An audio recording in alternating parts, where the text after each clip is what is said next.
So because we only have an hour and a half, which seems like a long time, but I was looking through all that we're going to discuss. Kind of worried it might fly by a little bit, but yeah, let's go ahead and jump on in and get started here. Welcome everybody. Yeah, I was talking with some coworkers who've been watching The Queen's Gambit, and so that's what inspired this this opening picture here. I don't know if anybody else has watched it, but a lot of people are getting really excited about chess, and it's like, hey, chess, that's perfect, that's great. So just as a welcome, I know that you probably know Jessica. I'm not sure how many of you know me, since I'm still the new kid at Utah State Board of Education in the preschool as a preschool specialist. My name's Jared Lisenby. I know that you've received probably too many emails from me in the last while as we've been getting started, and hopefully you all did get to meet me a little bit at the start of January when we had our orientation meeting. But if you have any questions about the course or your assignments or about Canvas or logins, please reach out to me, and my contact information is there, or Jessica or Jamie, and we will take care of you. So yeah, we'll get you set as much as possible. Okay, so before we jump into our discussions, I just wanted to talk a little bit about some housekeeping issues, a little bit about Zoom etiquette, some things to please keep in mind, if at all possible, recognizing that things are going on, you might be in and out with other meetings or other things, but if at all possible, please do keep your video on so that we can see you and we can respond and see if if something we say is confusing or if something is interesting, or to get that nonverbal response. But also, while you're not speaking, please do keep your audio muted. That way we don't get the background noise, or we avoid echoes or some of the other challenges or problems. If you have questions, please put the question into the chat box, or using the information at the bottom of your Zoom screen. There's reactions. You can raise your hand. I think the raising your hand is like the clapping icon or something, or thumbs up. But anyway, you can use those reactions to help communicate also. Some other things just to keep in mind here, because we'll be discussing, we might be discussing some of the children in your classes, coworkers, some of the experiences you have. Just keep in mind the importance of confidentiality and respecting each other. We're really hoping that this will become a cohort where we can all work together, and that depends on trust, and making sure that we do trust each other is dependent on us showing that respect by first off having respectful interactions, but then also maintaining confidentiality. Trying to think of anything else as far as Zoom etiquette. Is there anything else that you can think of, Jessica, before we jump in, that people should be aware of as far as? Yeah, just keep your camera on. If you have to move around, then please don't make people car sick and just turn off your camera for a second. I will be here and muting you or turning off your video as I see fit. So if you're like, I'm muted all of a sudden, or my camera's off, it was probably me. And maybe you didn't realize something was on. So just know that I have that power. And so if something changes, that's probably why. Okay, thanks. Okay, so because of the importance of building a cohort, basically, I think some of you may know each other. You might be in this cohort with other people in your agency, but there's a lot of other people who you may not know yet. And it's kind of strange, since it is a virtual cohort. We're all in different locations scattered throughout the state. There's still ways that we can, and things that we can do to help build those connections and really get to know each other. And so we're going to start with a little welcome introduction. And yeah, it's kind of nice to have the the visual feedback there because I did see a few eye rolls, but that's okay. We'll do some opening introductions. Basically, what I'd like to do here is, as far as helping to get to know each other, if you could say your name and then what program and the classroom that you work with, so just to give it a context about what school or what location you're in. And then finally, just a little bit about your favorite things about working with preschoolers. So for example, I would start, my name's Jared Lisenby. I'm at the Utah State Board of Education as the preschool specialist. And really the thing that I love about working with preschool children is because learning is so new and exciting for them. It's very, very rewarding when a child comes up and is like, Mr. Jared, look what I was able to do, or look what I found out, or, oh, look at this, look at this footprint that I made in the snow, or, wow, I found out that I could slide down the slide on my stomach. And, then we'd have all that discussion, but just how new and exciting all the learning is for children. It's just amazing. And that's one thing that I love the most about working with preschool age children. Okay, we'll go ahead and I'll let Jessica introduce herself here. And then I will go down the list of the roll here. We'll use this as a way to take attendance too. But yeah, go ahead, Jessica. Yeah, I'm Jessica Smith. I'm a preschool specialist at the State Board of Education. Been here for 3 years. Prior to that, I taught in Davis School District as a special ed preschool teacher.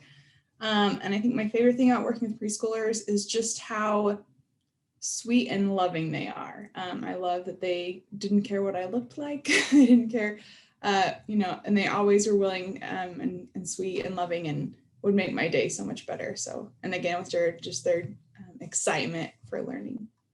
Okay, thanks. I'll go down the list. I know that there's several people that will be joining at about 4, so there might be some people that are not here yet. But yeah, the next person is Bessie Dennis. Is Bessie here? You are, go ahead and unmute.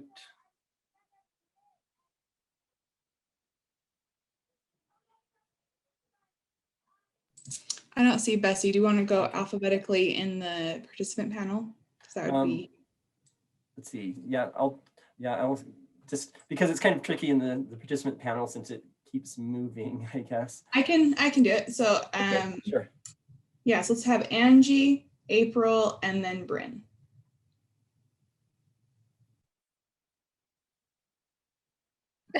Okay.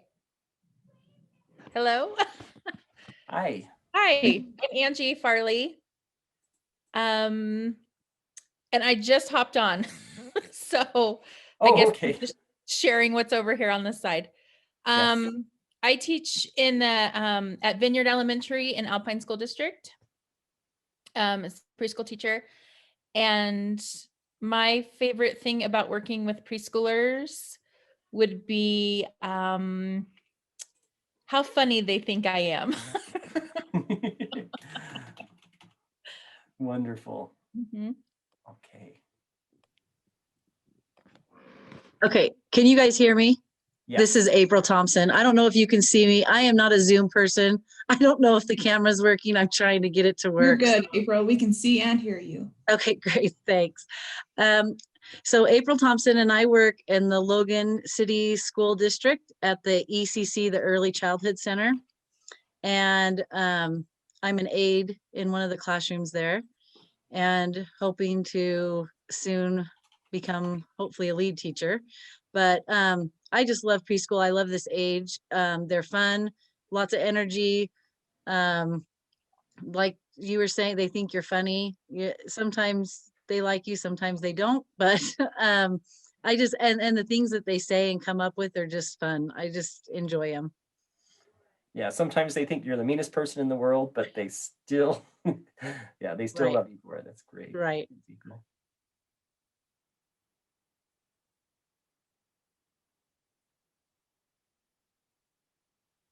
Let's see, and who is next? I'm next. I am Bryn Johnson. I work at Mountain View Preschool as a gen ed instructor. And my favorite thing about working with preschoolers is I just love children, and I don't have any kids of my own at this time. And I just have so much fun with working with them all day long. I would love that. So yeah, kind of like Jared said, I love just seeing them get so excited about learning. I mean, everything, every single thing, like he said, going outside, finding a cool leaf, all that kind of stuff. So yeah, I think it's a blast. So yeah, kids are just fun. Awesome, thanks. Okay, let's have Caesar and then Hannah and Helga.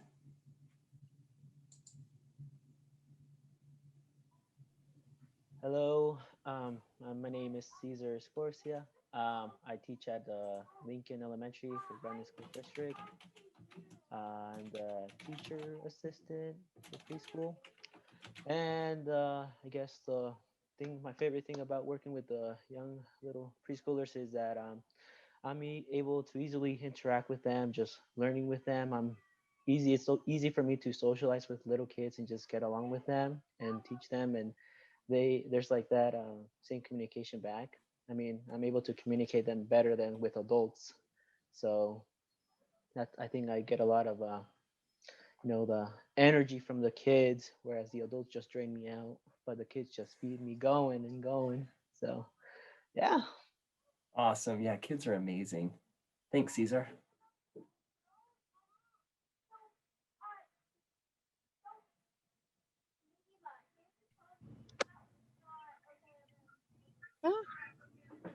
Okay, can you hear me? Yes. Okay, I'm so sorry. I'm in my car. I just left work. Oh, no problem. I'm Hannah.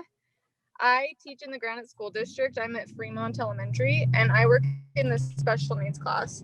I love working with kids. I actually started in the gen ed class, and I switched to special ed. And for me, that's just very different, but I like it more because of the progress that I can see in just working with the different special needs. And I think I can't remember if it was yours or somebody else's that, with the feedback on the assignment, it's kind of easier to do the individualized planning for a special needs classroom since it's all individualized planning. So wonderful. Thank you, Hannah. Yeah, thank you.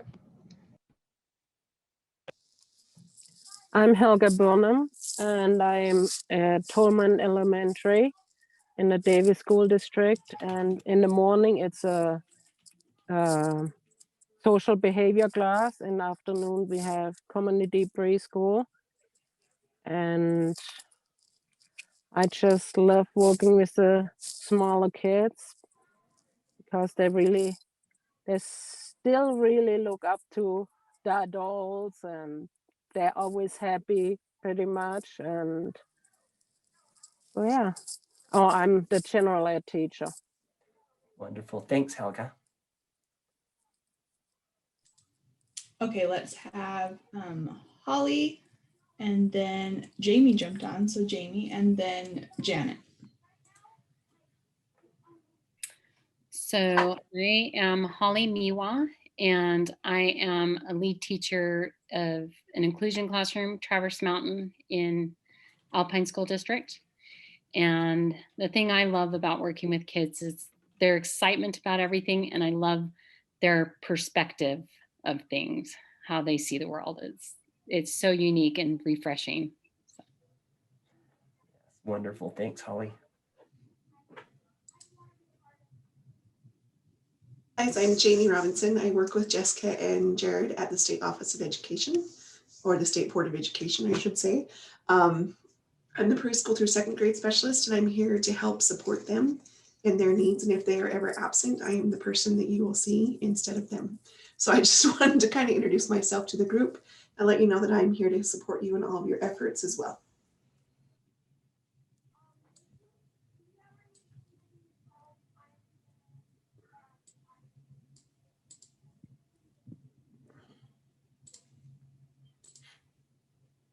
And then is Janet available?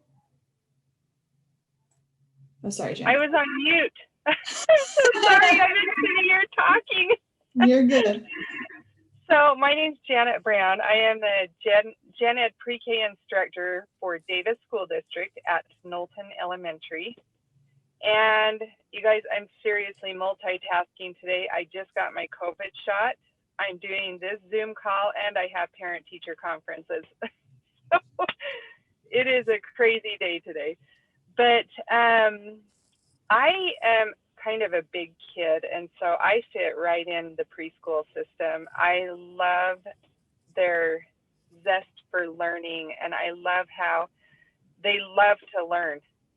And I just love being around children. So that's it.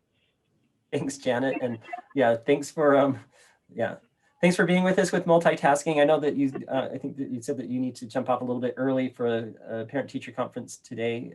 If that's correct, that's fine. We're recording it so that you can pick it up later. But yeah, thanks for being here with as much as you can. So thanks. Okay. All right, let's have I have Jude Hunter, Karen Hymas, and Kevin Payne, which is, I think, I can't remember your first name right now, but I know it starts with a C. Anyway, let's have those guys go. So I'm actually Natalie Hunter. I'm on my husband's computer and couldn't figure out how to change the name. So anyway, I work at North Park Elementary in Weber County, and I've done either preschool teaching or an aide for preschool for about 7 years now. And I just have always loved working with little children. I love their excitement. I love their innocence, that they're still not afraid to share things that as they get older, they might be. And just seeing, in fact, I just did some assessments, and just to see the progress that they make in such a short period of time. So, yeah. Wonderful, thanks. Hi, I'm Karen Hymas. I am the gen ed teacher at Canyon Creek Elementary in Davis School District. And I just love how sweet kids are and how imaginative they are, and they just want to share all their stories with you. So. Okay, I'm Kevin Payne. Not really. I'm Shelley Payne. Same, husband's computer. I am the gen ed teacher at Creekside Elementary in Davis School District. My favorite thing about working with preschoolers is their honest, genuine comments and questions. You know, why is your hair like that? Or are you pregnant? They're curious. They pick up things around them, and they're honest, and I love that about them. Yeah, and one of our big challenges is helping them stay curious and encouraging that curiosity. So thank you, Shelley. Thanks.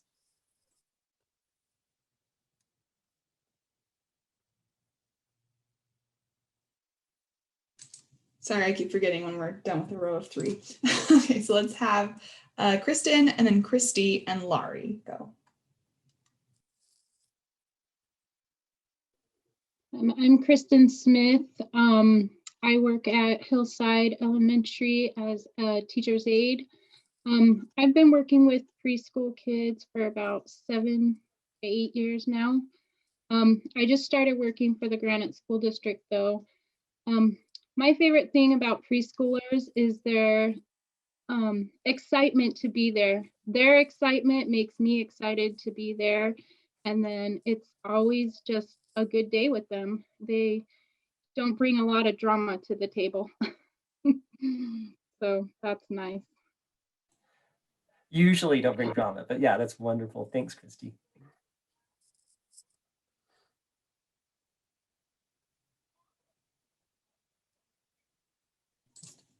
Okay, next was Christy. Sorry, I was muted. I'm Christy Luke, and I work at the Wasatch County School District at Heber Valley Elementary. In their preschool, we have 2 sessions, morning and afternoon, and I have been teaching there for this is my 3rd year.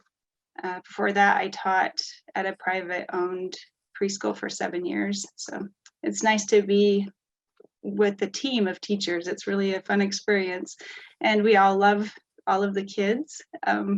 It's fun to see them become more independent.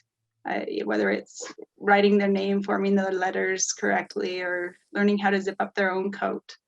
And it's just, I feel like a rock star. I see them at the store and they are so excited to see me. I'm sure you've all experienced that also. But just love the little ones. They're my favorite.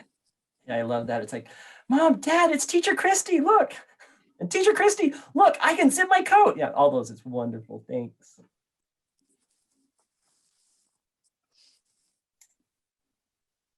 Hi, my name is Lori West. Let's see, I work at Jeremy Ranch Elementary School in Park City School District. I am the 4-year-old lead teacher. Love my job like all of you. And I think the same thing, just their freshness that they bring to learning. And my quote is always, they make observations, not judgments. And I think as we get a little older, that changes, even though we try to revert back to that, but their observations are just pure, like someone else said, why is your hair like that? Or why is your face like that? Whatever it is, it's an honest question, and you don't want to say, oh, don't say that, as much as you don't want to, you sometimes have to, but that's my big thing, is the observations are just very pure, and I love that. So thank you. All right, let's have Melissa and Misty and Renee. Or Rini, I think is how you say it. I remember. Melissa McAfee, right?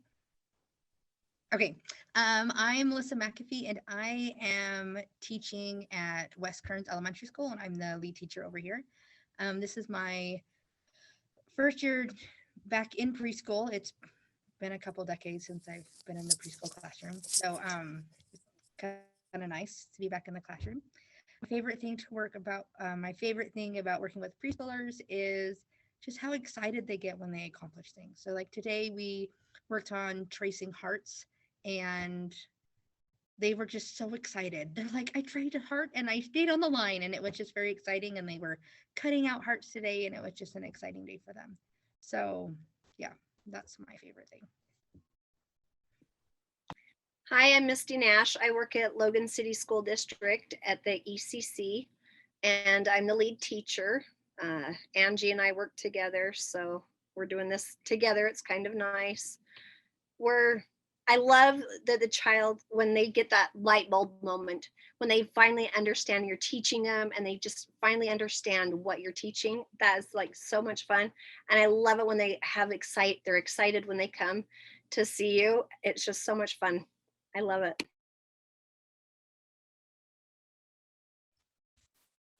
I'm Renee Hall. I work at the Thunder Ridge in American Fork, or Thunder Ridge Alpine District. Been there about a year with the preschool department. I'm a para aide working with the special ed division in inclusion classes. We have 2 classes. I just like getting paid to play with kids and teach them through letting them explore the things they're doing. Play with towers and see how tall and how they can make them. It's so much fun. And their little faces when they come in every morning are excited to tell you about the stuff they've done at home, or just happy to see you. Thanks, Rini. Yes, that's so rewarding. Thanks. All right, and I think I think we just have 2 left, so let's do. Actually, we might have 3 people joining. So let's have Sonia go and Tiffany go, and then we'll have Lucero go, and then Johanna Dennis or Betty. I think that's Betty. Awesome. Hey, I'm Sonia Anderson. I'm gen ed teacher at Ellison Park Elementary in Davis School District. And my favorite thing about working with preschoolers is that you just never know what to expect.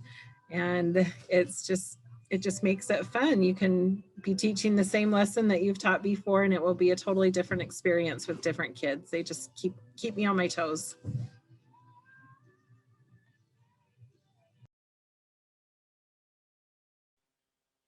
Hi, my name's Tiffany Taylor. I work at Connemore Preschool with special ed kids in Duchesne County School District.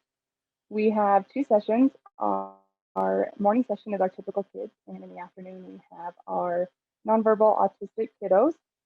I'm a teacher's aide, and I just love to watch them learn and grow. And you know, like Jared said, when they come in with all that excitement and they just, oh, look what I did today, or look what I did yesterday at home with my mom and dad, it's just a great joy to see them.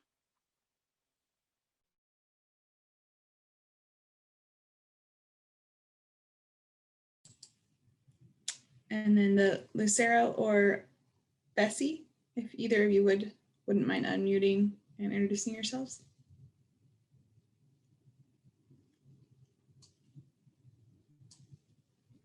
Hi, my name is Bessie Dennis. I am from Honduras, and this is my first year working in preschool, and I totally love it. Like, I am so excited. I love to see those little kids coming excited to learn and play, and also I am the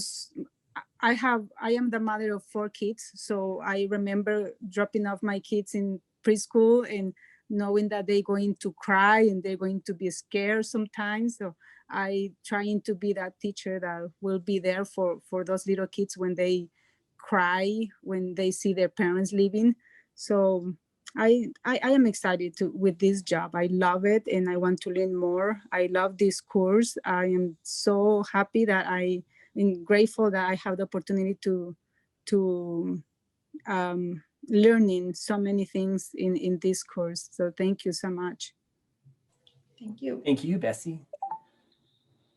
So let's see, Hello. Oh, hi, Yes, Lucero. my name is Lucero Garcia, and I work at Jacqueline Elementary. What I like of this job is the amazing things that I can learn from the students.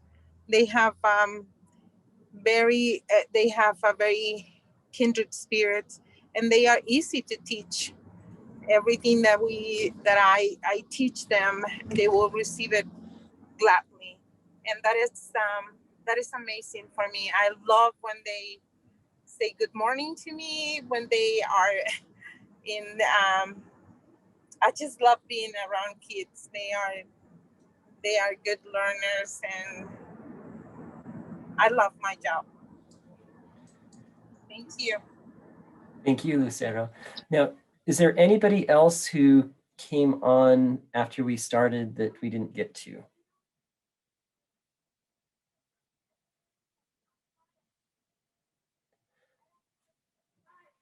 Okay. Well, thank you, everyone. I know that this did take a while, but I think you know, being able to hear from each other and see each other's face as we talk, and you know, just yeah, I think this is important to do. So thank you very much. We'll go on to the next one.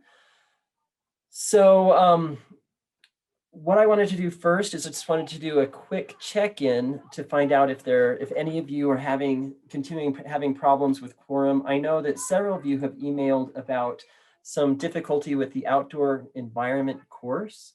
I just want to find out, first off, is there anyone who is still having difficulty accessing the Quorum login information?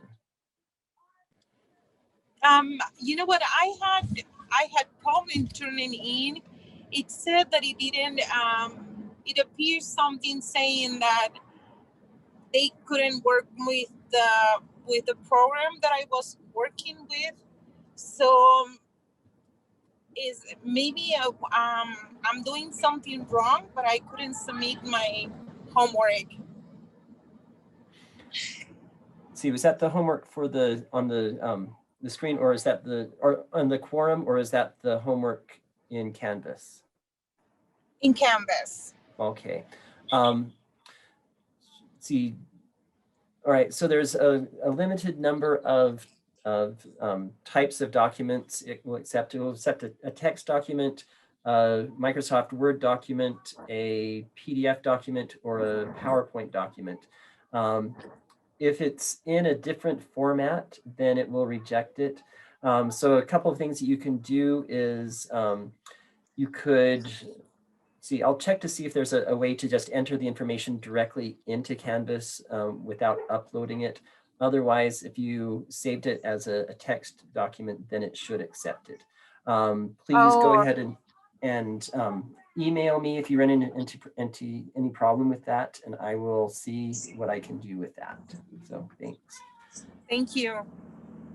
Okay, so I'm curious to find out how many people had difficulty with the outdoor learning environment course. Apparently there's like an internal quiz or something, but then once you take the quiz, it froze for some of you. How many of you had that difficulty?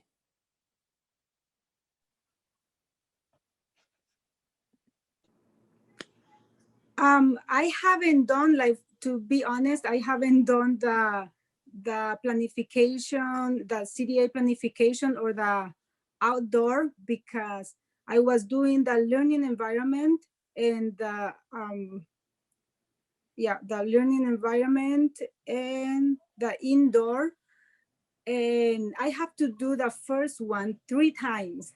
That's mean like 15 hours. I did it 3 times because every time I went to the last part, that is the test or the quiz, I did all the answers, and then it just didn't let me put submit. So I just get stuck there. And when I restart the page, it sent me to the beginning, and I have to start all over again, the whole course. It was very difficult because I did it 3 times. So that means 15 hours. That's a lot of time. Wow. Yeah, I'm that's a sorry long you time. did that. I just want to remind you guys, when you go to the login page for Quorum, there is like a help number right there. There's an email, so you can email them at quorumlearning.com, or you can call them, and that has 24/7 help. So if you run into problems like that with the coursework, reach out to them, email them. I can't facilitate anything other than that. I'll just tell you to email them. When there's a Canvas issue, talk to Jared or I, mostly Jared, and then we'll get that resolved. I will drop in the chat right now that email and that phone number. So I suggest that you write those down somewhere. So they're easy access for when you have difficulty in the Quorum portal. Okay, thank you. Yes, no problem. And then there's a question in the first section of the Quorum Learning. There's a section that says it only applies to the state of Georgia. Is it something we have to do? I'm assuming that you can go ahead and skip that. I know that Quorum is located in Georgia, and so that might be something that's specific to, because that's where the headquarters are. Yeah, I think so too. And again, there's a lot, like you kind of get, they described it as a library card. You get access to everything that's on Quorum. Really use that syllabus that we gave you as a guide. That's what you need to have for the preschool CDA.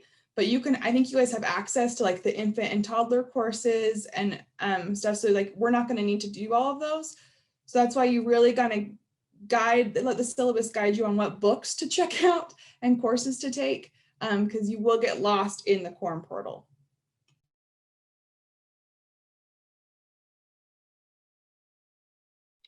I have a question. So when I go into the Quorum, it says there's no available learning paths at this time. Like, am I supposed to be going to something else? I don't know exactly what we're supposed to be doing in there. If you could send me a screenshot of what you're seeing, and then I'll double check that you have a login, correct? Yeah. Okay. I'll go back to, and then it so when I go in, it says there's no courses, but then it has like different areas if you continue to go in more that just say like 17 in child development, but I don't know exactly which ones I'm supposed to be doing. Or okay, and that's where we want you to look at that syllabus, and there should be a course catalog. So look in the syllabus. It's listed in Canvas. We can also email it to you again, and then just find those courses in the course catalog. Okay, so you look at the syllabus in Canvas and then watch the videos in the Quorum. Is that right? Yeah, we just have put the syllabus as a document in Canvas, so it's easy for you guys to find. So I would print off that syllabus, and that syllabus really is the guide for what courses we want you to do in which month. Okay. And Jared, I don't know if we did this, but we might want to post the orientation video in that Canvas course if anyone wants to go back and rewatch it. Did he drop off? Or are you still here? Looks like he dropped off. So he'll be coming back hopefully very soon. Any other questions? That will be wonderful for me if you can post it again. The video. The orientation? Okay. The orientation one, yes. Okay, again, I'll just share my screen real quick since Jared is off for the moment. So as you can see, this is the Quorum login page. And right here, it says need assistance. You can email us here or call that number. So it's always there. So if you have any issues with Quorum, use that number. They have 24/7 help there for that. And so if you're having an issue with a course, you can reach out to them. And I will make a note to repost the orientation in the Canvas. Jessica, I had one quick question. So the assignments that we do and submit to Canvas, will that also become part of our portfolio, you know, that we should print that? Okay, thank you. So pretty much all of the assignments that we're having you do are tied to that portfolio. So I don't want you guys to think like we're making you do any useless assignments. Like it's purposeful to like help you create that portfolio along the way. So don't lose any of those, start gathering them. And I don't know if Jared will say this, but we're not really like, we don't need to grade yours, and you guys don't need to, don't have to follow our feedback, but we're going to give you feedback on that portfolio of things you might want to change for when that portfolio gets evaluated by your CDA person. And just keep in mind as you're creating your portfolio that everything in that portfolio is that documentation. If someone comes and does your observation, if they don't see it in that observation, it better be in that portfolio. So keep that in mind as you're building and crafting that portfolio. That's like your backup, that's your safety net, that if they don't see it that day of, they're seeing it in your portfolio. So just keep that in mind as you're building that.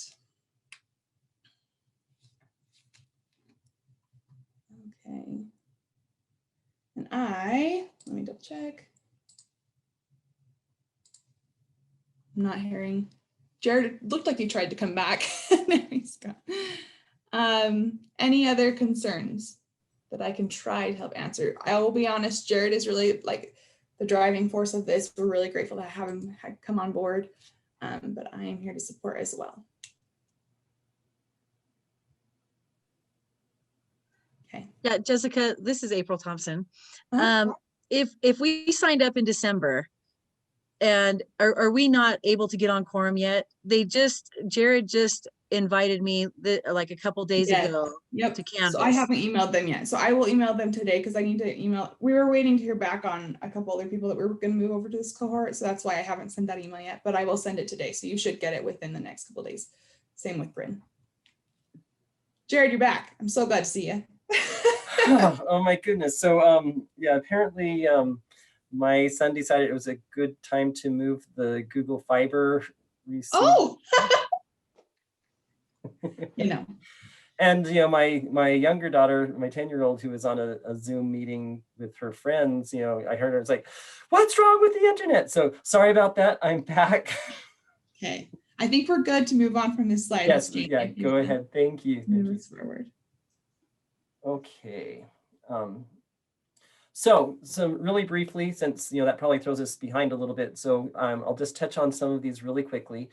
Just a little bit from the assignment one, just a reminder, I think most of you got the information, but the pediatric CPR first aid certification requirement, we've moved to the October assignment due date.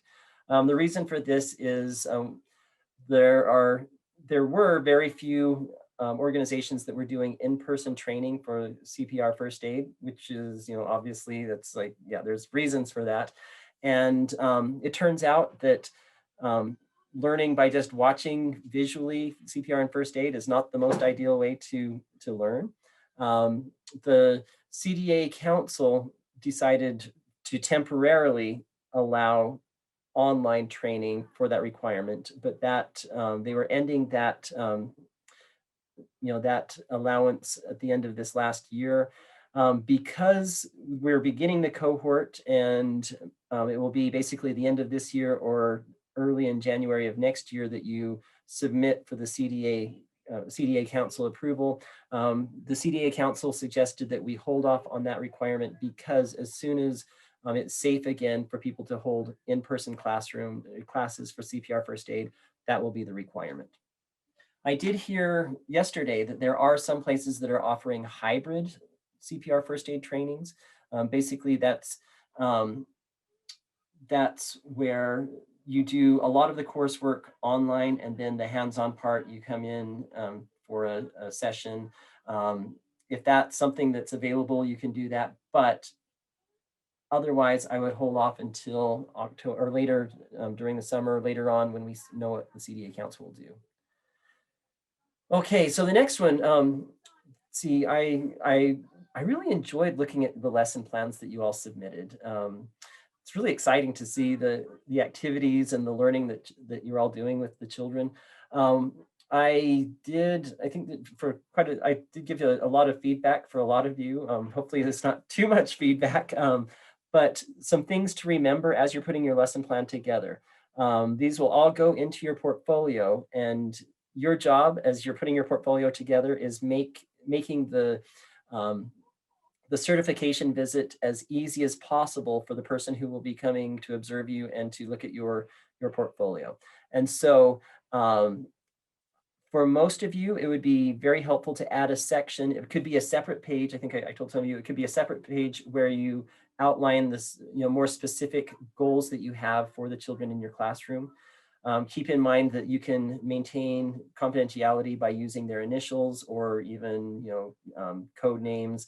Some of you in your lesson plans, substitute the child's name with child 1 or child 2 or whatever. That would be great. But since that is one of the requirements that they want to see specific children's goals, it's necessary to have somewhere in the lesson plan the specific learning goals for the children. That can help in showing individualized instruction. So you can do that through grouping, or you can say, child 1, child 2, and child 3, we'll have in a small group where they have this accommodation or this modification to the activity. Children 4, 5, and 6, here's another, to meet their goals. Just so it's easy for the reviewer to see, okay, first off, the individual needs of the children in your classrooms. Second, you've planned for those needs by adjusting your lessons to individualize the instruction for them. The question, do you need to include accommodations and goals for every child for every activity you do each day? No. Unless it's in a special needs classroom, which in those cases, yes, you probably are doing those regularly, but you can do, it's fine to do grouping. So you can say, here's a small group activity. Here's the red group, or whatever you want to call it. Red group, here's the goals that we're working on with them. I think an example that I gave with some of you would be something like, okay, the letter of the week is letter J. So we have this group of children who perhaps they're English language learners. So their verbal production is not quite there yet. They're still developing, or maybe it's a nonverbal child. So for the letter J, we'll just hold up a card and say, point to the letter J. And that's the learning objective, is to identify the letter. Then for another group, it would be something like showing a card that has letters on it or the letter J on it and say, can you tell me what the name of this card is? For other children, they might be at the developmental level, or they might be at the learning level, where you can show them the card and they can have them identify the name and the letters, the letter name and the letter sound. So that could be, you could have those different objectives and the different learning goals broken out by groups, and that's fine for the reviewers.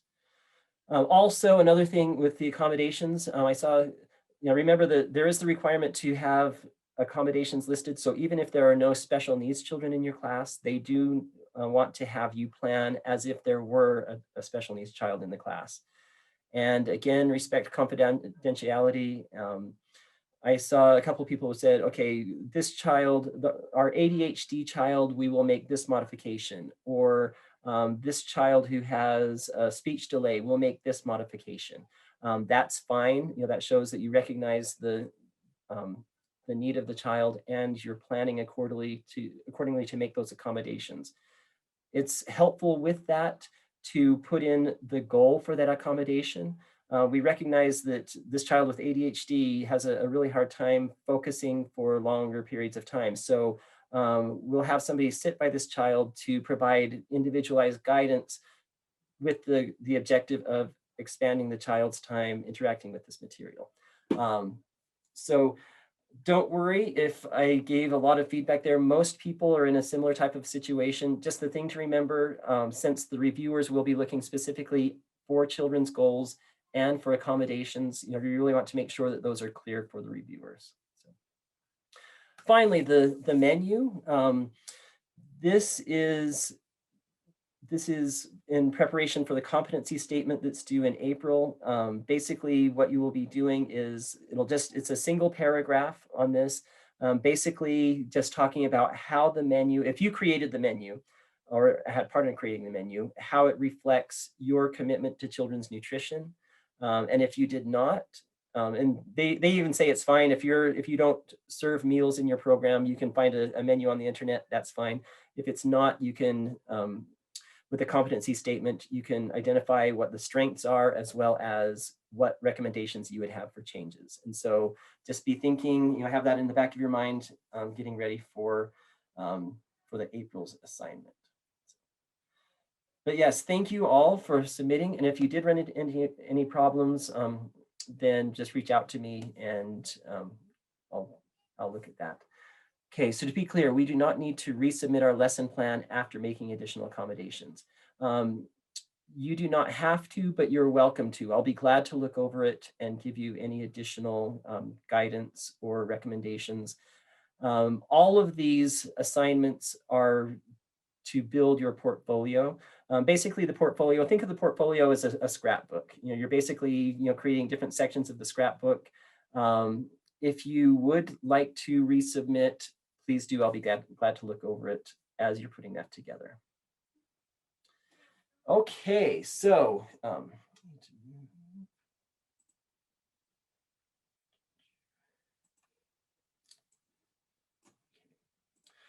the courses for this month, and I know that some people had some technical difficulties, so hopefully you're able to view as many of these as possible.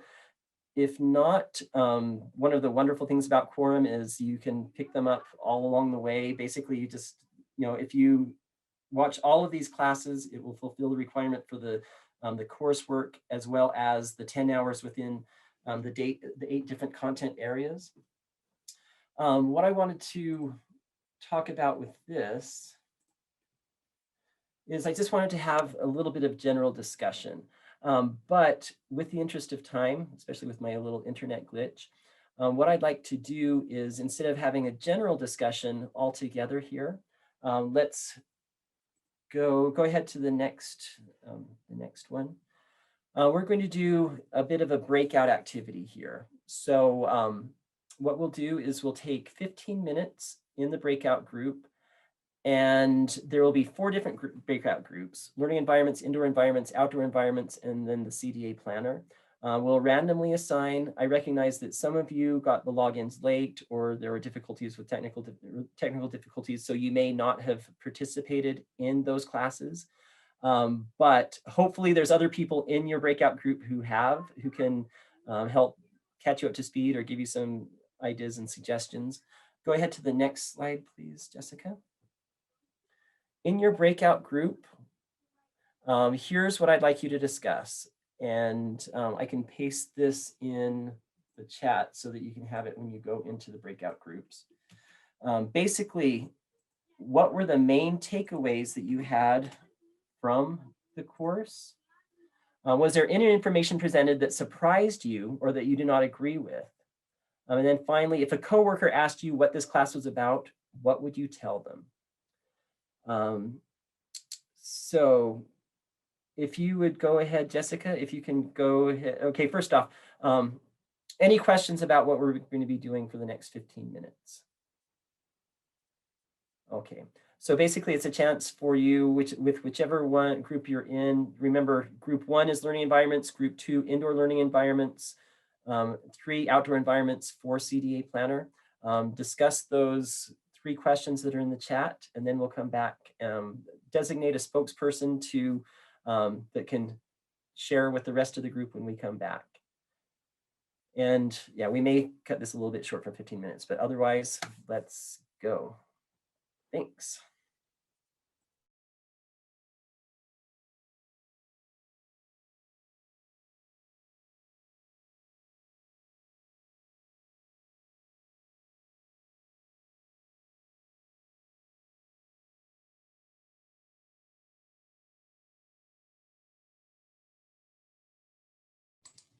Rainey, did you get the breakout room invite?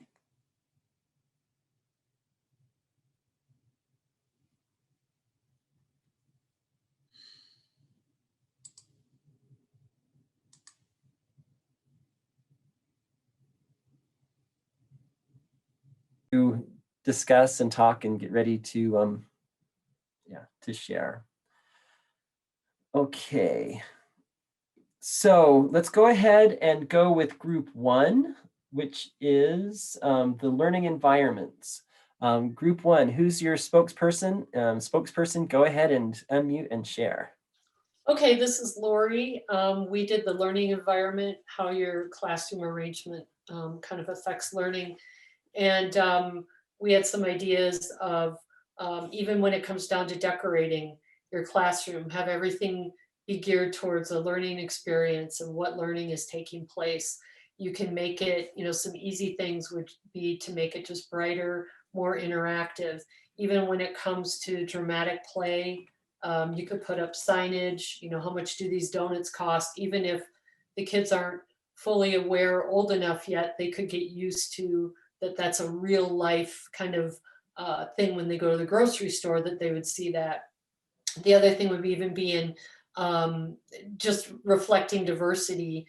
We had said there's easy ways to do that. You could put up more pictures of different types of families, what families look like, even if it's grandparents or uncles, different races, just overall more cultural diversity.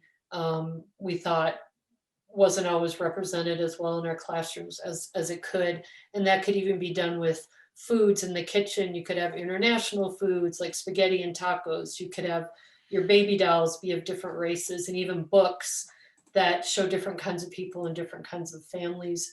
And basically overall, just schedule and routines that are all geared towards learning taking place in kind of a safe environment where everyone feels welcome.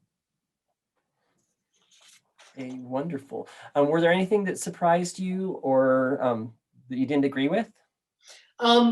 We didn't get to that. It was more, we felt there were some things that we weren't doing that would be easy to do. And the same with, we didn't really touch on the topic of number 3 is what would you tell them. It was about a couple of the folks in our group just got their quorum numbers, so they aren't able to log in yet, but they were still able to contribute. So they kind of were learning what the class was about naturally. Wonderful. Through us by learning. Great. Okay, great. Let's see. So the next group, which is the indoor environments. Let's see, who's the spokesperson?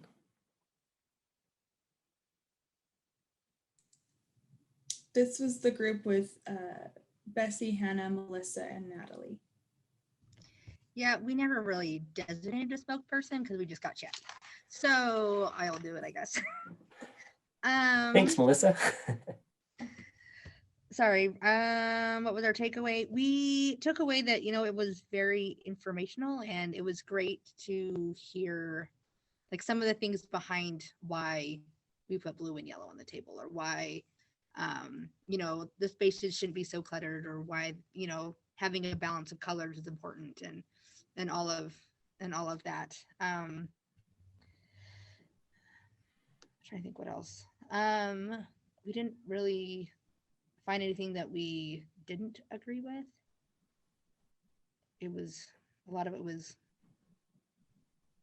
for some of us, it was common sense. For other people, it was a great learning tool just because they hadn't heard that before. So that was great. So. Okay, wonderful. And then if a coworker asked you what the class was about, what would you tell them? We didn't get that far. Okay. Do you want to take a stab at it anyway? I don't think I'm the right person to say that. Okay, not a problem.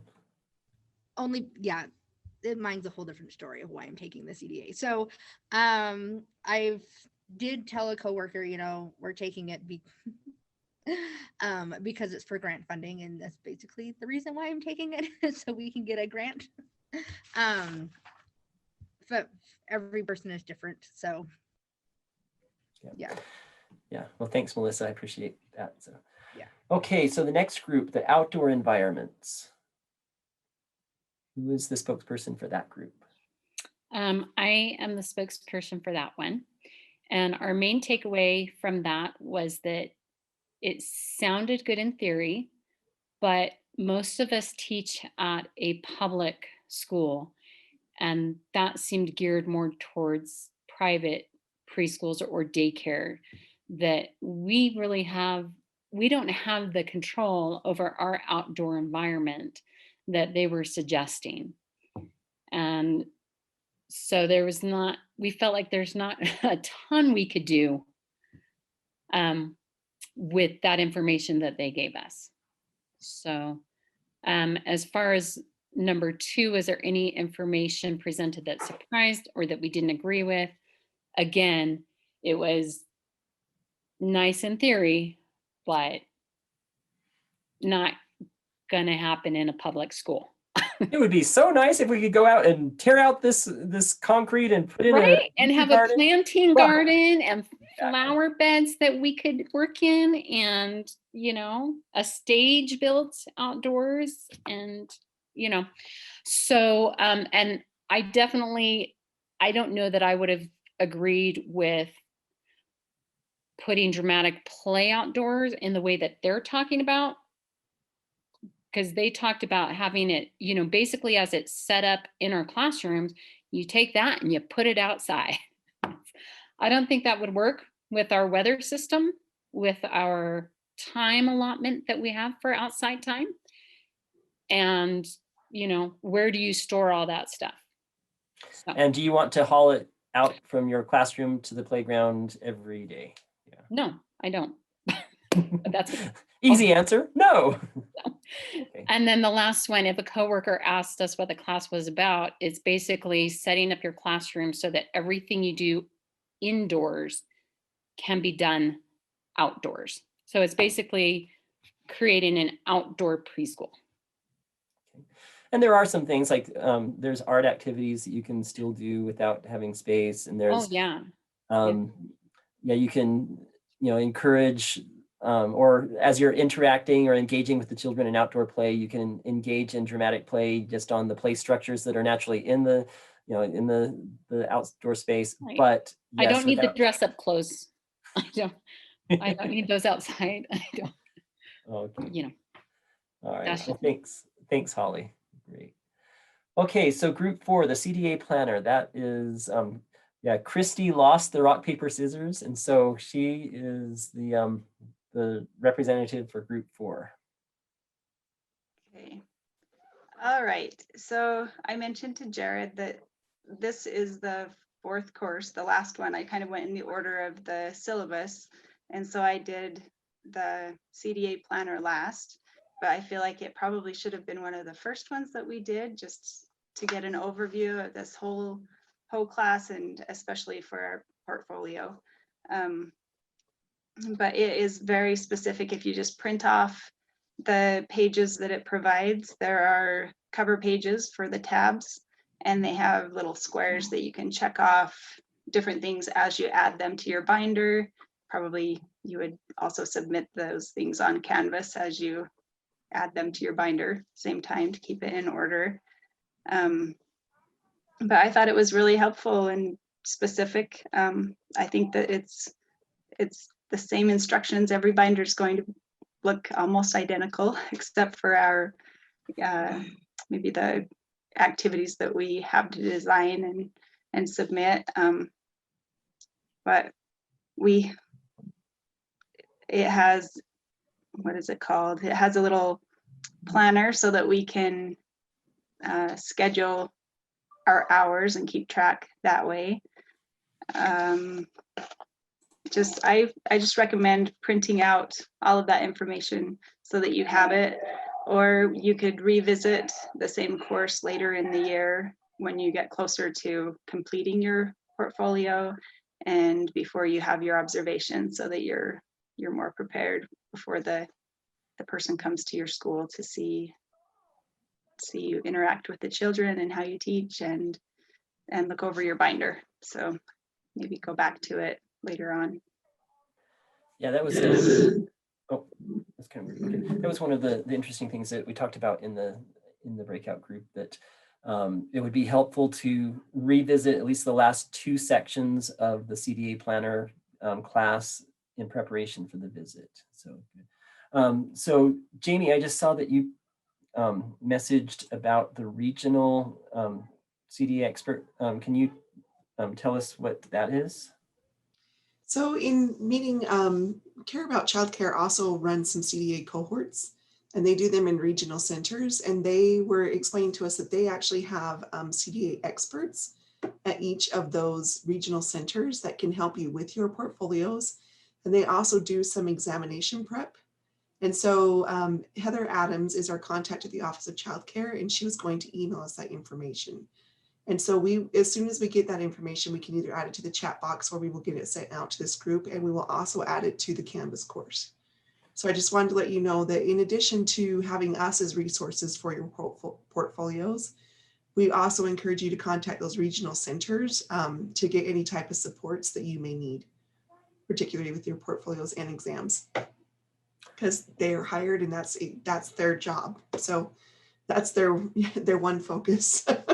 Yes, there's a CDA expert in each of the Care About Childcare. So let's see, there's one at Weber here in Salt Lake, Price, Logan. So as you have questions, or if you, as you're preparing for the visit, that's a great resource to reach out to find out some specific information about that. Thanks, Jamie. Okay. Yeah, and I just wanted, before we change to the next screen, I just wanted to point out this this picture here is from it's like one of the most amazing centers I've ever seen. It was in Birmingham, Alabama. Somebody gave Auburn University a bunch of money to build a high-tech, high-quality child development center. And this is the inside corridor in the classroom that you see on the side here. They actually put carpet down that had stop signs and little yellow lines, and during bad weather, the kids would ride their tricycles in the building. So it was pretty amazing. There's a question about how can we contact those experts? Okay, so there's the Care About Childcare. I would go to the Care About Childcare website. Which... Yeah, I can find that and send it. I want to double check with Heather so we don't sick you all on people that you shouldn't be talking to. So I'll talk with Heather and make sure we get the right contact, because she was going to send that to me. I'll send her an email right now, and then we'll forward that out to everybody. Okay, great, thanks. Okay, let's go ahead and go to the next slide. So let's talk about the assignments for February. Okay, so we're easing into the portfolio assignments. These, similarly to the January ones, these are collecting resources. You're not writing the reflection statements or any of the philosophy types of things. This is still very much on the collect resources to put into your portfolio binder. So the 3 things that are due at the end of February, well, not quite the end of February, it's the 23rd of February. They're the resource collection 4 section, items 1 through 3. There's 4 sections in section 4, but we're just doing for this next assignment 1 through 3. So the first thing is, for resource collection 4-1, provide the name and contact information of a local family counseling agency in your area. So this would be when you're working with families, if they express that there's a need for family counseling services, this would be an organization or an agency or a group that you would reach out to in your area to refer the families to. So you basically just need the name and the contact information. Who's the contact person? What's the name of the agency, name of a contact person, and the contact information that they would need for that. So it takes probably take a little bit of internet research. It might be something that you would ask your administrators or other people that you work with if they know. If you know off the top of your head, or if you've been familiar, that would be helpful too. So that's the first one. The second one is to provide the name and contact information for a local translation service for people whose home language is not English. So this is a language translation service, and there are several around. Some of you, depending on your location, it might be somewhat of a distance away. It doesn't have to be right in your town, but as local as possible. Find the name and the contact information for a service that will work with translating from a English to a language other than English, ideally for languages that are spoken by children and families in your program. The second part of item 2 there is provide the name and contact information for a local translation service for American Sign Language translation.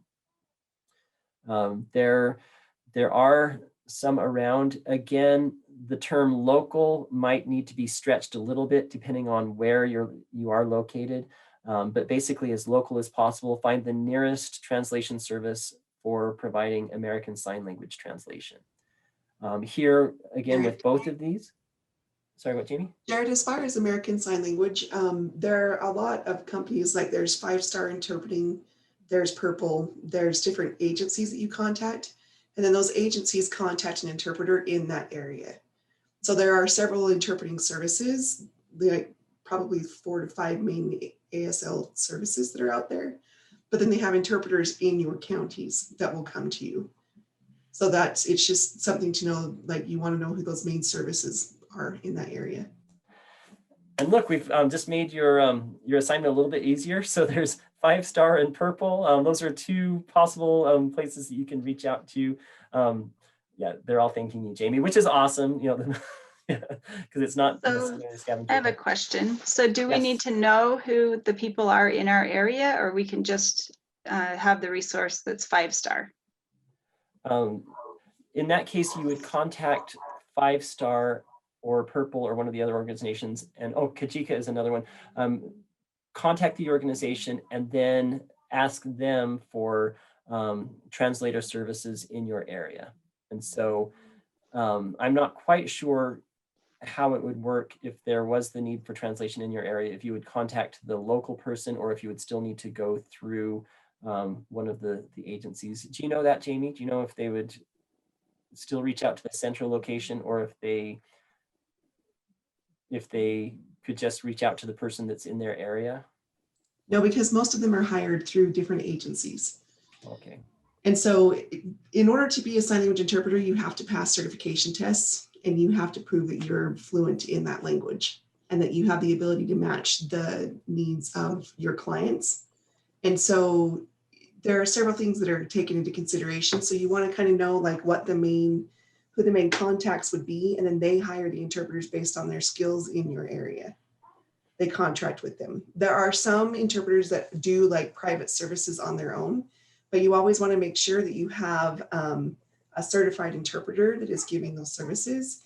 If they are not certified interpreters, you can be held liable, and so can that individual. So that's just, sorry guys, I worked at the deaf school for 11 years, so I probably know a little bit more about this than most. But I just wanted to give you kind of like that caution. Anybody that comes in and says, oh, I know sign language, I can do that, you want to just make sure they're a certified interpreter.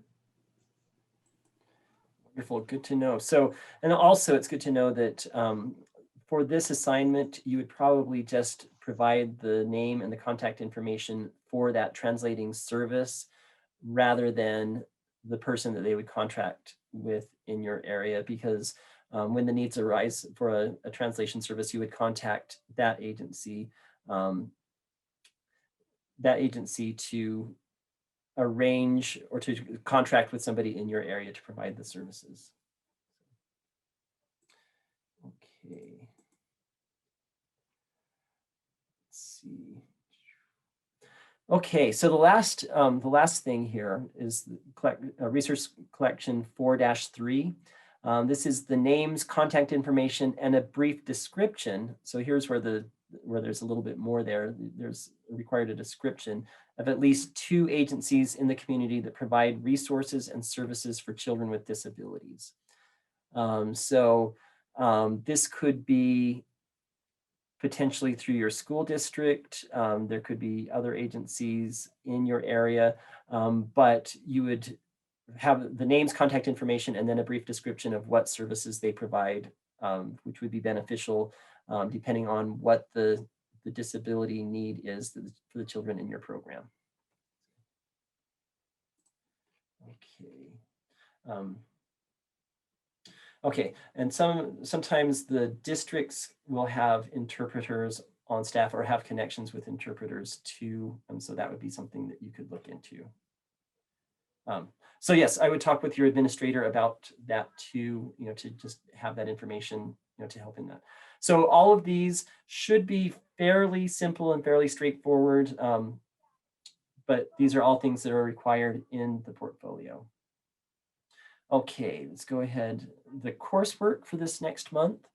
There's 4 classes on the syllabus schedule. The first is Cut the Cooties, Communicable Disease Prevention, something that I imagine that we're all quite expert on this year, but still there's some good information on preventing or reducing communicable diseases. The next is Keeping Our Children Safe, basically ideas of planning for safety, and then understanding child abuse and prevention, and finally, safe places to learn and grow. So the safety component of the classroom environment. So those are the 4 courses that you will be assigned that we'll be discussing at the end of February. So, okay. Oh, and yeah, no problem. So that's it, but I wanted to make sure that we had time for questions or comments before we end. We have about 6 minutes left. So what questions do all of you have? I guess any of you have, I guess. Yeah. And at this point, it doesn't necessarily have to be about the assignments that were due this month or the courses. It can be anything about the CDA cohort, just anything that you're wondering about that would be helpful for us to bring for the cohort. I have a question. I was doing one of the classes in Spanish and another class I taken in English. Do that matter? No. At the end? So keep in mind for each of the courses that you take, you need to provide documentation for, in your portfolio that you've completed the coursework. And it's coursework, the requirement is 120 hours, but it needs to be 10 hours in each of the 8 areas. The courses laid out on the syllabus will complete that. Basically through Quorum, you will have some sort of documentation that says that you completed that course. Whether it's in Spanish or English, it's fine. It won't matter. They just want documentation that you completed the coursework in the different content areas. So. Okay, thank you. You're welcome. I had a question. So when we're doing all of these resources, does each one, and we put it in our portfolio, does each one need to be on a separate page, or can they just be like a list on a page?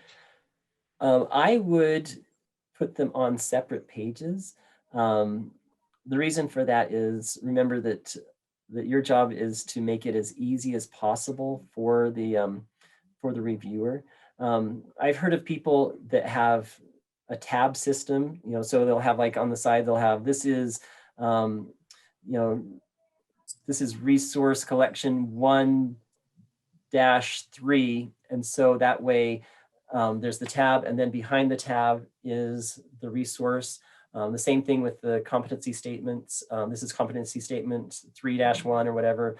Then behind that is, you know, even if it's just like one paragraph that's to complete it, basically just so that when the reviewer, you know, because yeah, and it's kind of interesting. You know, I've been the reviewer. I've been a reviewer for a CDA before, and it really is the case that when I looked at the documents and it's like, oh, okay, so I need to make sure this is there.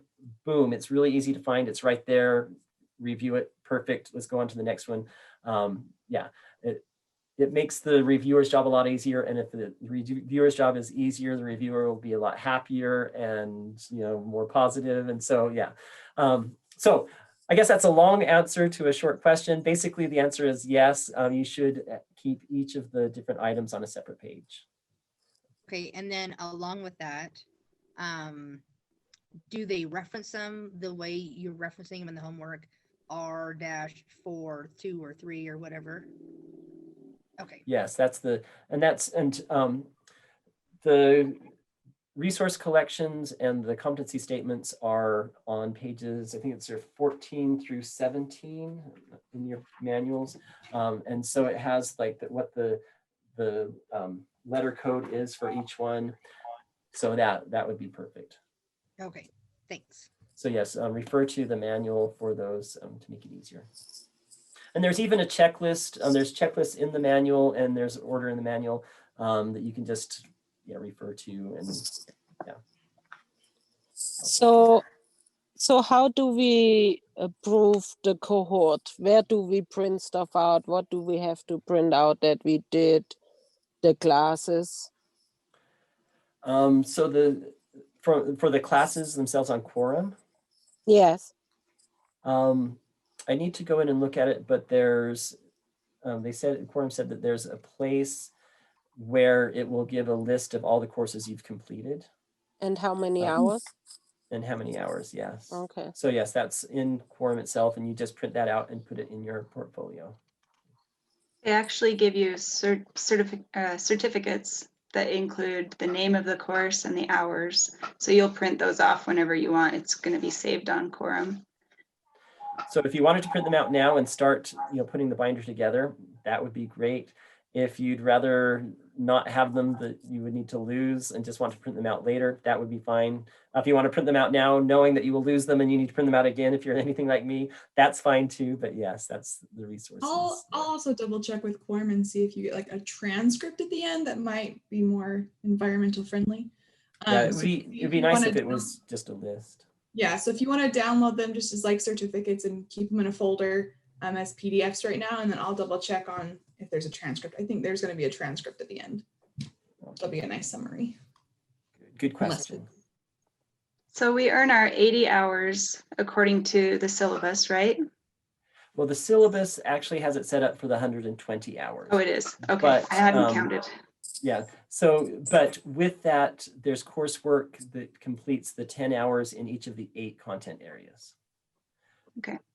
But there are, there are other sources for training, so like if you went to the early childhood conference coming up in March, those would have hours. The problem is you need to make sure that you have the 10 hours in each of the 8 content areas.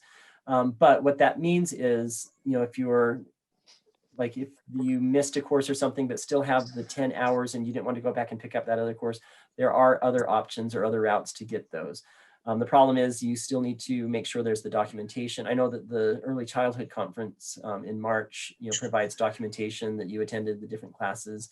Some of the, but how it's set up with the coursework in the syllabus that we have now, you'll complete the 120 hours and have the 10 hours in each of the 8 different content areas. Yeah, good question. I have a question.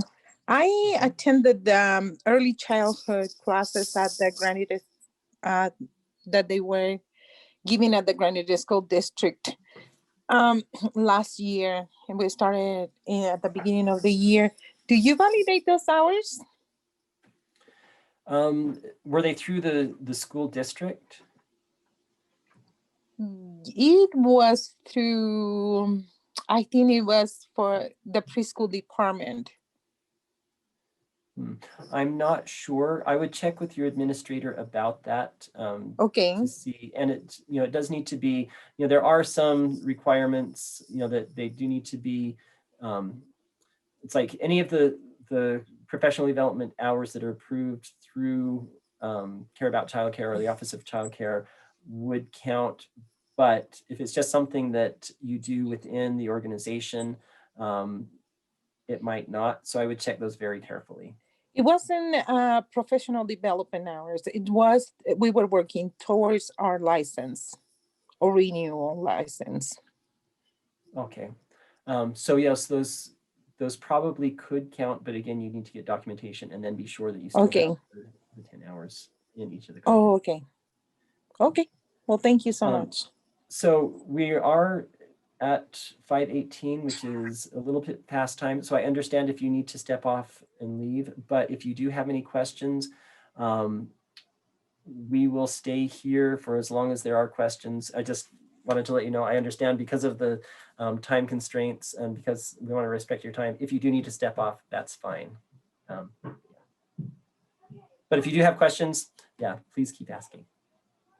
I have a question about the portfolio. So what is it, what are we putting it in? Is it like a binder? Does it need to be a folder? Is it like a professional document, like resume kind of platform? Like, probably the easiest and more straightforward way would be to just organize it in a 3-ring binder. You have the different sections. I believe, and I need to check to make sure, but I believe that you could do it in an electronic document if you wanted to compile it all as a, all of the documents together in, say, a PowerPoint presentation, but then that would be kind of weird. And once again, I need to make sure that that is indeed the case. But basically with the portfolio, when the reviewer comes, they'll just need to review the portfolio to make sure that all of the elements are there in place and meet the requirements. So I guess that's not really a straightforward answer. It's kind of a roundabout answer. It's like it depends. I think most people do something like a 3-ring binder, and just to make it easy. And yeah, but as was mentioned before, if you want to start compiling those electronically, so the documents that you submitted for this month's assignment, I would definitely go back. If I gave you feedback about the the goals and the modifications, I would change those to make sure that they meet the CDA requirements. But then after that, you can put them in an electronic folder labeled by whichever the, so whatever the code is in the child development or the CDA book, and then print them all at the end. Or if you want to start seeing your collection grow and want to print them out now and put them in like sheet covers or something and put them in, put headings and tabs, that would be fine too. But yes, the reviewer will come and say, show me your portfolio, and then you would show the portfolio to them to let them make sure that all the elements are there. Does that answer, Kristen? Okay. My question is that in the book it says that we need 480 hours of experience working with child. This is my first year. Like I started in September. I started working with kids, so I don't know. I was like nervous, like, oh, maybe I shouldn't take this course then. So okay, what I do? So are you? How many hours a week do you work in the classroom? A week. Oh my goodness! I need to make the math because I haven't checked. Let's see. Where's my phone? I work 7 hours every day, so that means 7 for 14. It's just 28 hours a week. So that would be 17 weeks, a little over 17 weeks that you would need to work, which I think you will be fine. That's like 4 months. So you should be good with this school year. Yeah. Oh, okay. Okay. My quick math, I think we're okay. Okay, Yeah, good. okay, here, let me pull up my calculator here. So, so 28 hours, wait, let's go. 480 divided by 28. Equals 17.14. So yes, 17 weeks. So, so 17 weeks divided, so that would be, yeah, so that would be about, well, you'd have to calculate out, but there's 4 weeks in a month. So that would be, if you did that 5 months, then that would cover it. So just get school district calendar and see how many full weeks you've worked. Yes. You'll need to do around 18 weeks. And okay. I'm not sure, 18. I need to check on that. I'm not sure how they document the 480 hours. Don't know if it's, yeah, the administrator says, yes, they've worked the 480 hours, but at 28 hours per week, it's definitely possible. And so you should be good. Okay. Where I asked my coordinator, like, oh, I hear about a CDA. I don't know what is that, but I just hear that it's a class that we can take or a credential that teach you about child development. Can I take that? And they said, oh, sure. And they just send me here. So, so here you are. And that was the first day of my working there. So I imagine I'm okay then. Yes, you should be fine. Okay, good. Yeah.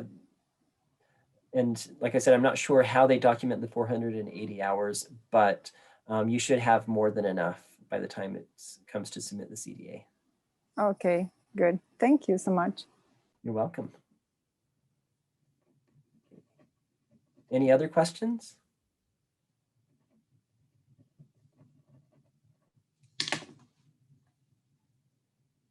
If not, then yeah, then we will end for today. The next assignments are due on the 23rd of February. And so, you know, since February is a bit of a short month, yeah, we have a few short days, but there's only 12 hours worth of coursework for the next month instead of the 15 from this month. And so I know some of you will need to catch up, you know, because of late, you know, yeah, but that's okay. We can do it. Missy's like, yeah, absolutely. But that's okay. That's one of the wonderful things about Quorum is that you can, you know, do it on your own time. You know, it's like, oh, I've got, you know, a couple of hours here on Saturday. I think I'll watch one. That's great. You know, that works. So if there's no other questions, then thanks for joining us and I'll see you all next month. Hi, everyone.